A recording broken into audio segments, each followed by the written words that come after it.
இஷா தொழுகை என்றால் ஈமான் உள்ளவர்களுக்கு இனிக்க வேண்டும். ஏன் ஸல்லல்லாஹு அலைஹி வஸல்லம் 2 தொழுகைகளை குறிப்பிட்டு சொன்னார்கள். இந்த 2 தொழுகைகளும் ஈமான் இல்லாத முனாஃபிக்குகளுக்கு தொழுவது பாரமாக இருக்கும். இன் அஸ்கல ஸலாத்தின் அலல் முனாஃபிகீன்.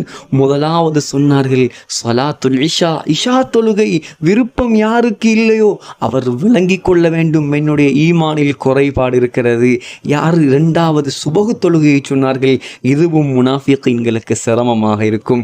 சகோதரர்களே, இன்னும் சொன்னார் ஸல்லல்லாஹு அலைஹி வஸல்லம், உலகத்தில் எந்த சமூகமும் தொழாத தொழுகையாக முஹம்மத் ஸல்லல்லாஹு அலைஹி வஸல்லம் அவர்களுடைய உம்மத்தாகிய நமக்கு மாத்திரம் அல்லாஹ் தந்த தொழுகைதான் இஷா தொழுகை. அபூதாவூதில் வருகிறது ஹதீஸ். சகோதரர்களே, ஸல்லல்லாஹு அலைஹி வஸல்லம் இன்னும் சொன்னார், இந்த இஷா தொழுகையிலும் சுபகு தொழுகையிலும் அல்லாஹ் வைத்திருக்கும் கூலியை அறிந்தால் நடக்க முடியாத